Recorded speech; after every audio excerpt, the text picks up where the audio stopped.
कृपया ध्यान दें, संपतिया जवाहर आप जहाँ कहीं भी हो अपनी बहन संपतिया से सहायता ढूंढ कर मिले। ঠিক 11:30টার সময় আমরা পৌঁছে গেছিলাম পেয়াগড়া স্টেশনে।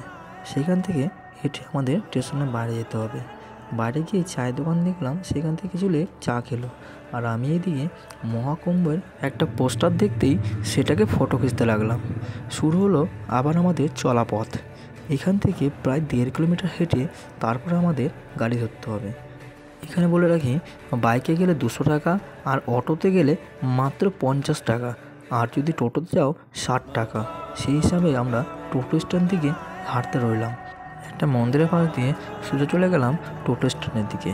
সেখানে একটা অটোর সাথে আমাদের দরদাম শুরু হলো এবং সাকসেস হলাম আমরা দরদাম করে। মাত্র একজনকে 50 টাকা করে নেবে।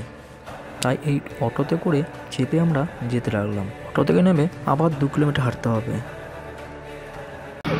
এই যে আমাদের ভাই যাচ্ছে অয়ন, এই যে তুলসী, এই যে রাজা ভাই। অটো থেকে নেমে আবার 2 কিলোমিটার হাঁটতে হলো, আর পৌঁছে গেলাম প্রায় আমাদের সেই মহাকুম্ভ মেলায়। গলির পর গলি হাঁটতে হাঁটতে আমরা পৌঁছে গেলাম একদম গঙ্গার পাড়ে। এটাই হলো মহাকুম্ভ মেলা। অপেক্ষায় থাকুন আমাদের পরবর্তী ভিডিওর জন্য।